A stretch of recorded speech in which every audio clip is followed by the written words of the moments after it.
살아가면서 애매한 오해나 비난을 받고 욕을 먹을 수도 있습니다. 보통 이런 일이 생길 때에 제3자들은 오해를 받을 행동을 하였기 때문에 오해를 받는 것이라고 욥의 친구들과 비슷한 말을 합니다. 고난을 받는 이유가 너에게 있다는 말입니다. 욥의 세 친구들은 욥이 고난을 받는 이유가 내가 의롭지 못하기 때문에 생긴 일이다, 인과응보이니 회개하라고 말을 합니다. 물론 욥의 고난을 객관적으로 보고 있는 우리들은 그게 아니라는 것을 알지만은 우리들의 일상에서 주변 사람들이 의롭다는 것을 확신하지 못하기 때문에 인과응보를 말하기가 쉽습니다. 하지만 성경은 의를 위하다가 복음을 전하다가 일상에서도 이유도 없이 고난을 받기도 하고 오해를 받기도 한다는 것을 여러 곳에서 알려줍니다. 오늘 본문을 기록한 사도 바울도 마찬가지입니다. 고린도 교회는 사도 바울이 2차 전도 여행 중에 1년 반이나 되는 비교적 오랜 시간 체류하면서 개척한 교회입니다. 이 고린도 후서는 개척하고 3년 정도 지난 뒤에 마게도냐에서 쓴 편지입니다. 이 편지를 쓴 이유는 고린도 교회 내에 바울의 반대자들이 생겨서 바울을 비난하고 공격하는 문제가 있다는 소식을 들었던 바울이 디도편에 지금은 사라진 소위 눈물의 편지를 보냈는데, 그 편지를 가지고 고린도에 갔다가 돌아온 디도가 문제가 잘 해결되었다는 소식을 전해줍니다. 그래서 그 소식을 듣고 바울이 다시 고린도 후서를 써서 보냈는데 기쁨과 감사의 편지입니다. 물론 고린도 후서의 내용 중에도 오늘 본문을 포함해서 적대자들이 오해하고 비판한 문제에 대해서 바울의 해명이 들어 있습니다. 바울을 폄하한 사람들은 대체로 유대계 율법주의적 전도자들로 바울이 자칭 사도다, 너희들 생각해봐라, 바울이 어떻게 사도가 되냐, 또 자기들은 추천서를 갖고 다니는데 진정한 사도들이 추천해 준, 근데 바울이 추천서도 없이 다니는 건 너희들이 잘 알지 않느냐. 거기다가 중요한 게 율법의 말씀을 제대로 정하지 않고 자기 마음대로 복음이라는 미명하에 전한다. 생각해 봐라. 말씀을 혼잡하게 하는 자고 속이는 자다.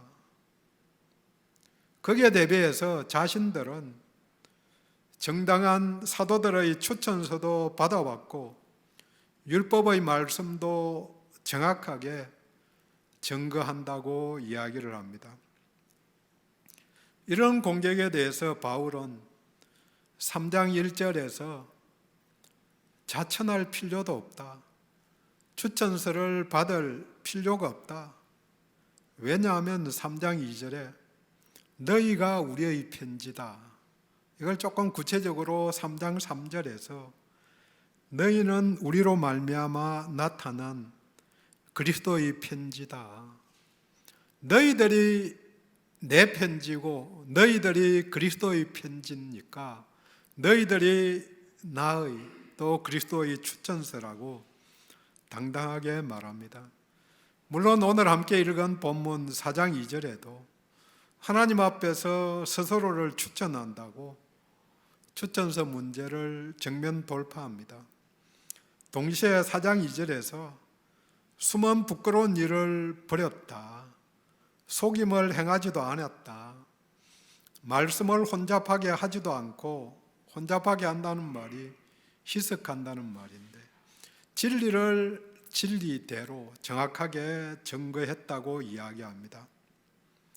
이런 배경에서 오늘 본문은 복음에 대해서 유대주의자들이 증거한 옛 언약인 율법과 차별화된 새 언약의 복음을 증거합니다. 오늘 설교 제목을 17절에 나오는 주의 영이 계시는 곳에라고 잡았습니다. 주의 영이 계시는 곳에, 성령님이 계시는 곳에, 이 말은 14절에 나오는 그리스도 안에서라는 말과 동일합니다.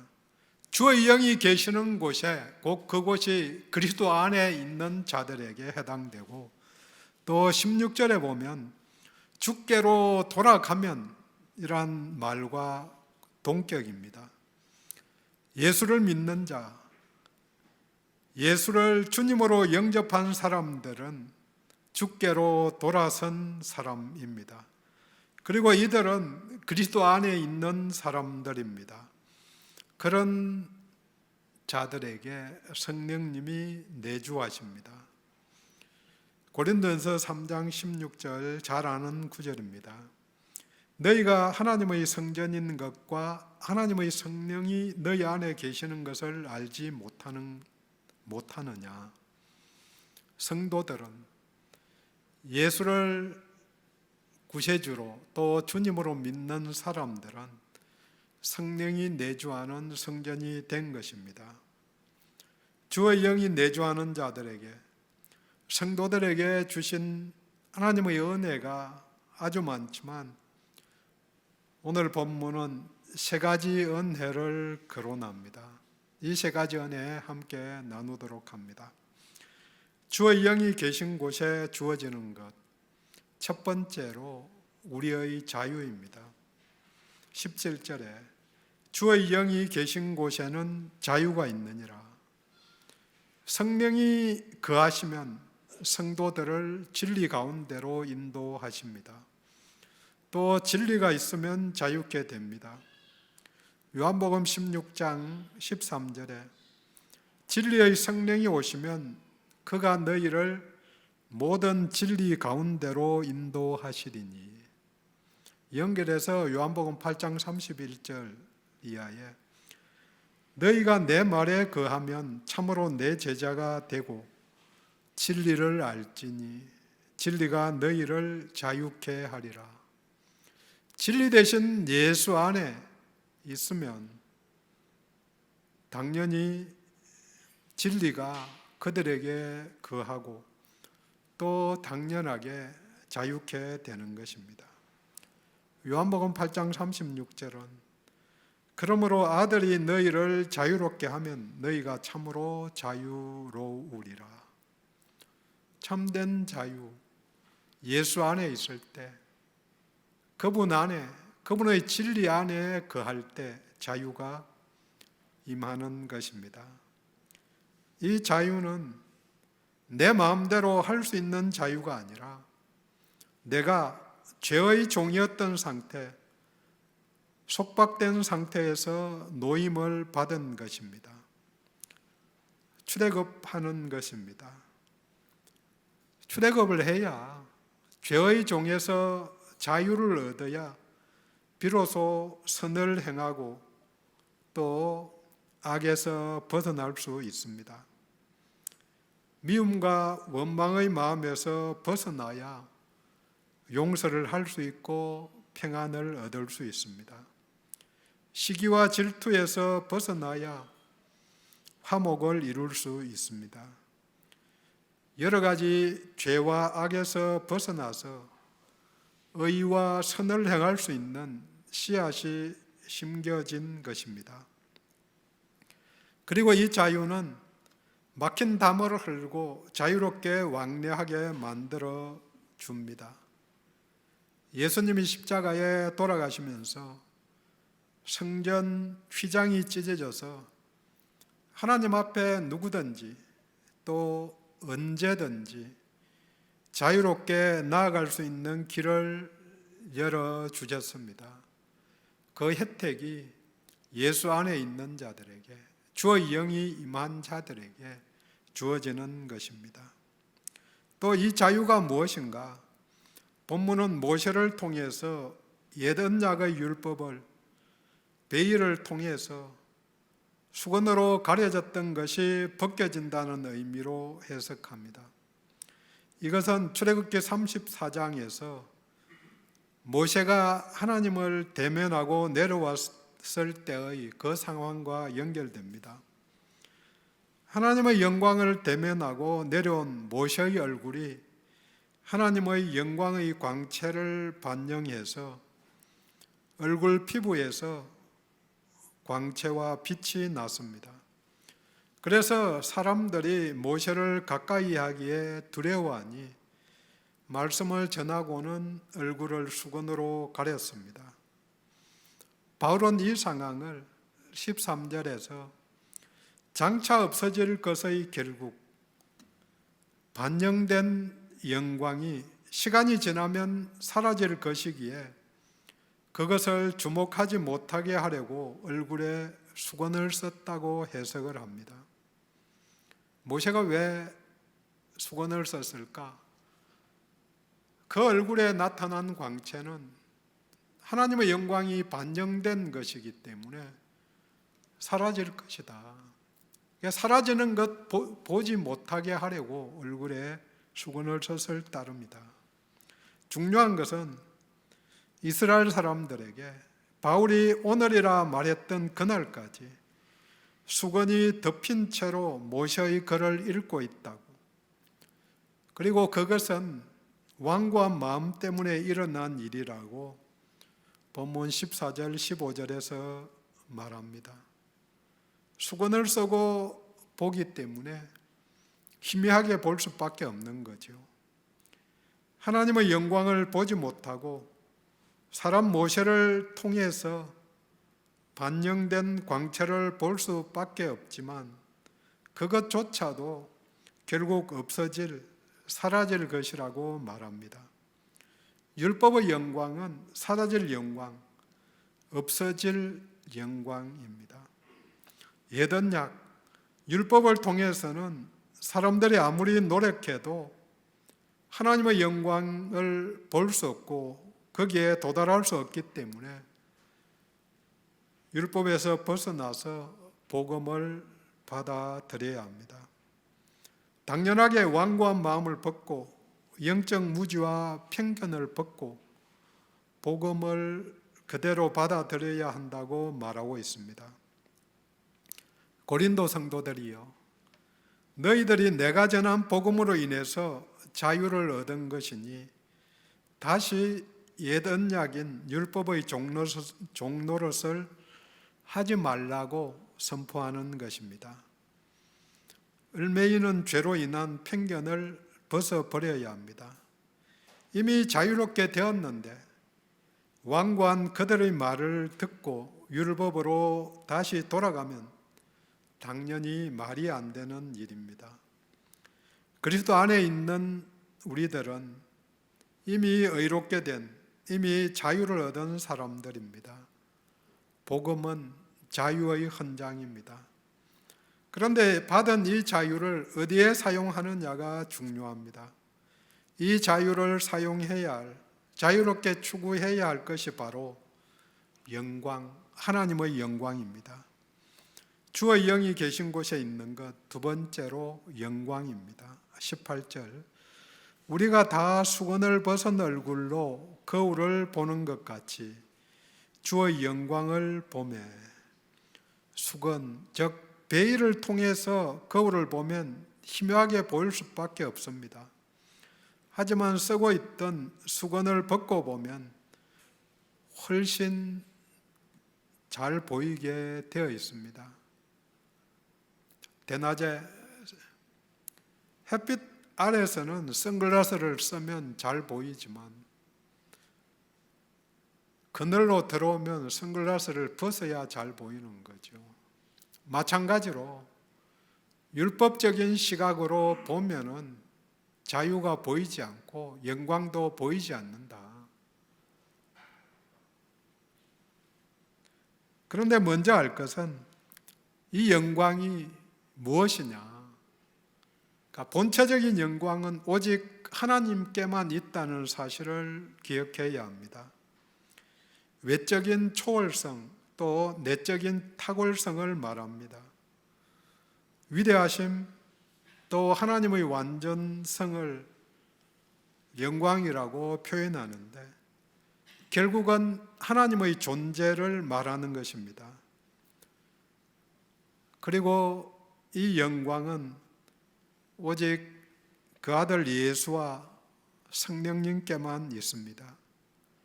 나머지 영광이 드러나는 것은 그 반영일 따름입니다. 달이 빛나는 것은 태양을 반영해서 비추어지기 때문에 그래서 희미하게 빛이 나는 것입니다.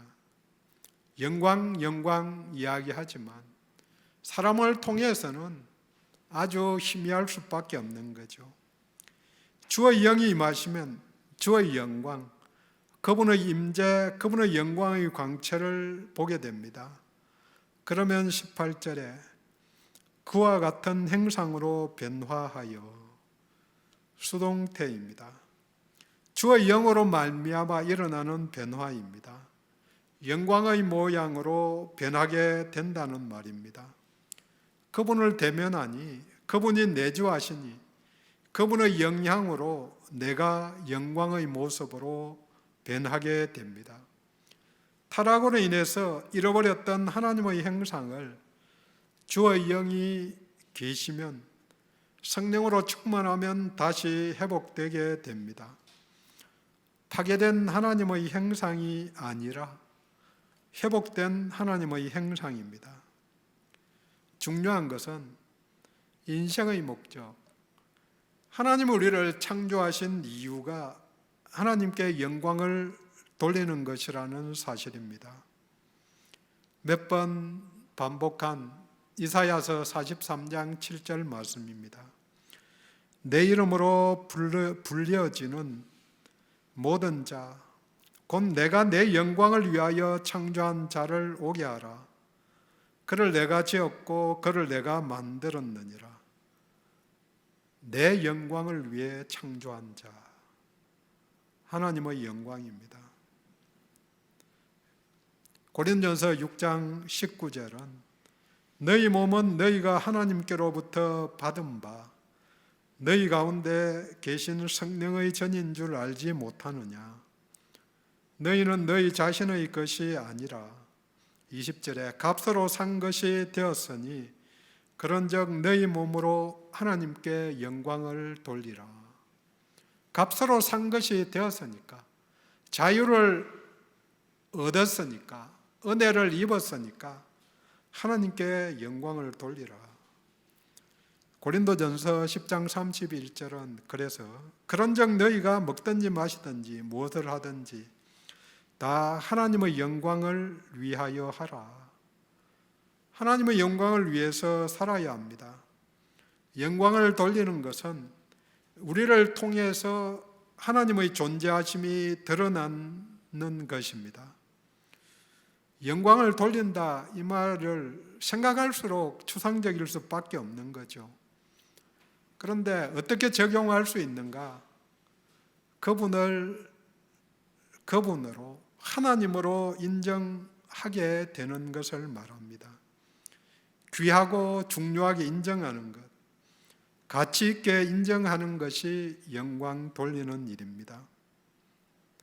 주께 영광을 돌린다고 말하고 모든 것이 하나님의 은혜라고 말하면서 하나님께 영광을 돌린다고 하는 말들을 통해서 영광이 돌려지는 것이 아닙니다. 그 말을 하는 하나님의 영광을 반영한 나를 보고 진리대로 살아가는 우리를 보고 진리의 하나님이 계시는구나, 진리의 하나님이 저 사람과 함께 하시는구나 하는 고백이 제3자, 믿지 않는 사람들을 통하여 나타날 때에 비로소 영광이 돌려진 것입니다. 많은 교회, 많은 성도들이, 또 성도들의 가정이 분열되지 않고 서로 잘났다고 싸우지 않고 자기 욕심을 내려놓을 때, 교회가 하나 될 때, 성도들이 한 마음을 가질 때에 하나님의 영광이 드러납니다. 꼭 같으면은 무슨 말을 해도 차이가 없는 거죠. 하나님의 존재가 드러날 수 없는 거죠. 세상 사람들이 다 싸울 때, 세상 사람들이 다 비난할 때, 세상 사람들이 자기 몸만 아낄 때에, 그때에 희생하지 않으면 누가 다르다고, 누가 하나님 믿는 사람들이 나와 다르네, 그렇게 이야기를 하겠습니까? 코로나 팬데믹 이야기를 하면서 13세기 흑사병이 창궐할 때에 유럽 인구의 3분의 1이 죽어나가고 그럴 때에 기독교인들이 그들을 다, 죽은 사람들 다 처리하고 또 아파가는 사람들 다 돌보아 주었다는 거죠. 그걸 보니까 예수 믿는 사람들이 다르네, 그렇게 이야기를 하면서 그 뒤로 믿는 사람들이 당연히 늘어나는 거죠. 하나님의 존재를 인정하니까. 근데 지금 이야기해 보면 어떤 분이 이야기합니다.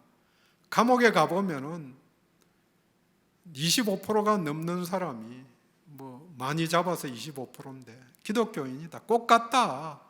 감옥에 가면 4명 중에 5명 중에 1명은 예수 믿는 사람인데 뭐가 달라?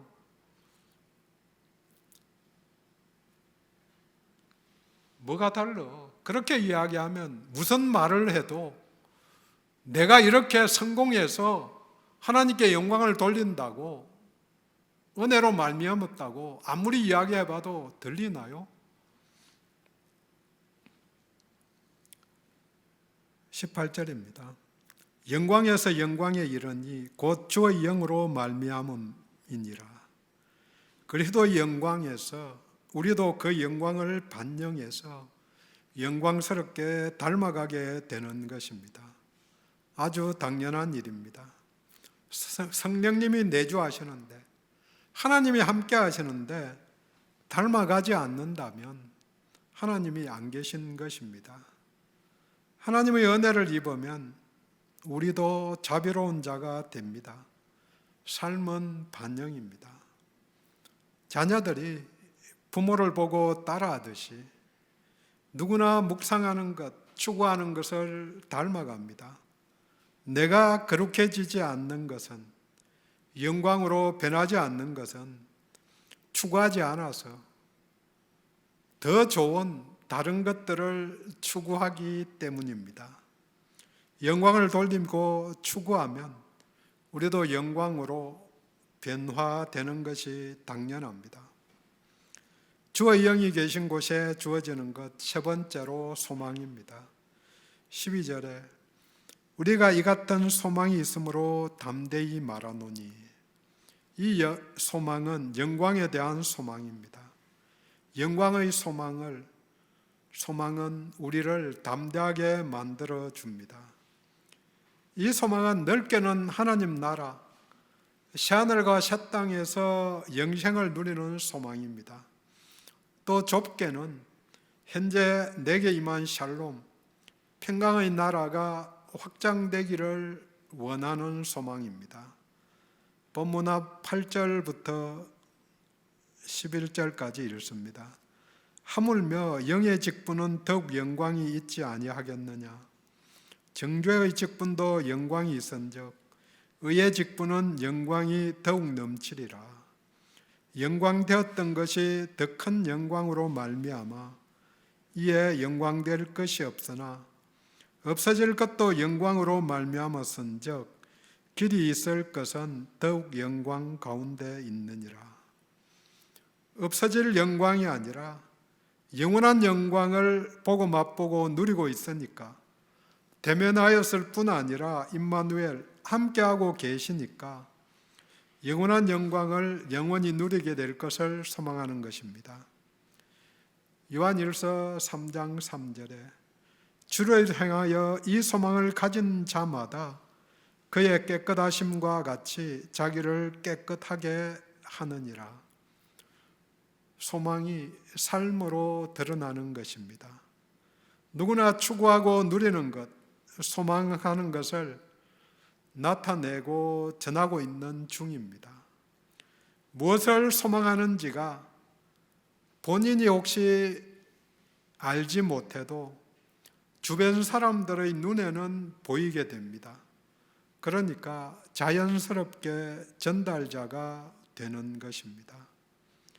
맛있는 것이 있고 또 먹고 싶으면 표현하고 찾아가려 하듯이 소망은 나의 표정, 내 행동, 또 태도를 통해서 드러납니다.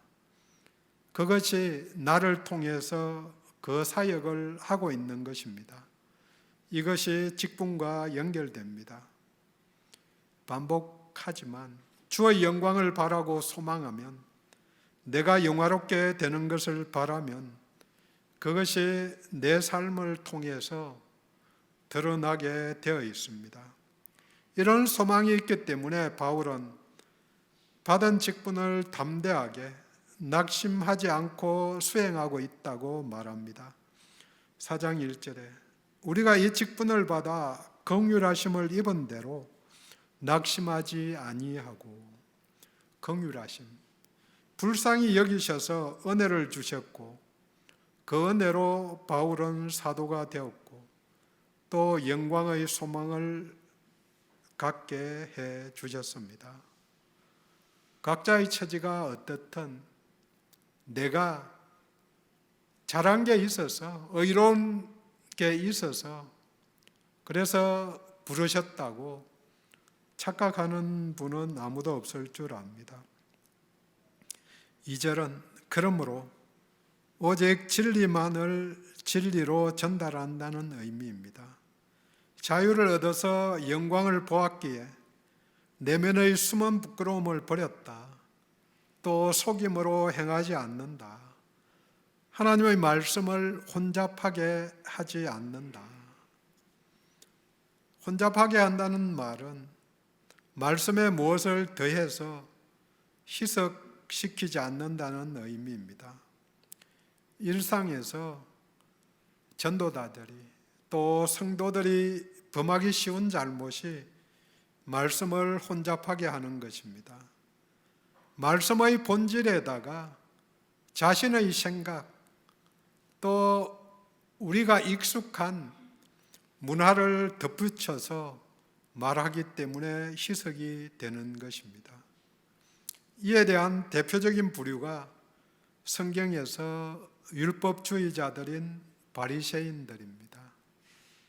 자기들 조상 때부터 지켜왔던 유전들, 그걸 더해서 전하는 거죠. 어느 곳이든 어느 교회든 더하기가 꼭 있습니다. 우리 교회도 또 우리들도 생각해 볼 수 있기를 원합니다. 복음에 더해서 다른 게 없을 거라고 다 착각하고 있지만 우리는 살아온 인생이 세상 속에 살기 때문에 물들어서 생각하는 일들이 많이 있는 거죠. 여자 대통령이 나오기도 했지만 여성들이 여성에 대해서 대통령에 나온다면 제대로 할 수 있을까 의문을 갖는 것부터 편견이라는 거죠. 우리도 복음 외에, 진리 외에 무엇을 덧붙여서 판단하고 있는 것은 아닌지, 그런 기준에서 말하고 있는 것은 아닌지 수시로 돌아봐야 합니다. 그 지표가 주의 영이 계신 곳에 주어지는 하나님 안에서의 자유, 영광 그리고 소망입니다. 정리합니다. 근거 없는 오해와 악의적인 비난을 받을 때가 있습니다. 그것을 이기는 길은 바울이 제시한 본문이 알려주는 그리스도 안에서 주의 영이 함께하는 자로서 담대함을 갖고 낙심하지 않는 것입니다. 주의 영이 계신 곳에 자유가 있습니다. 그리고 주의 영광을 보기 때문에 그와 같은 영광스러운 행상으로 변해갑니다. 이에 소망을 갖고 진리를 전달하는 자가 되었습니다. 자유는 의롭게 될 때 이미 현재 우리들에게 주어진 것입니다. 하지만 영광은 아직 완성되지 않은 영광을 반영해가는 과정으로 이루어지는 성화와 같습니다. 마지막으로 이 영광을 바라보기 때문에 오늘 소망이 있습니다. 미래의 온전한 영광을 바라보기 때문에 오늘 아무것이 없어도 기뻐하고 즐거워할 수 있습니다. 우리는 주 안에 있기 때문에 소망의 사람입니다. 그러면 바울과 같이 고린도후서 6장 10절의 고백이 나올 수 있습니다. 근심하는 자 같으나 항상 기뻐하고 가난한 자 같으나 많은 사람을 부유하게 하고 아무것도 없는 자 같으나 모든 것을 가진 자로다. 모든 것을 가진 자입니다. 주의 영이 계시는 곳에 계시기 때문에 모든 것을 가진 우리들입니다. 기도합니다.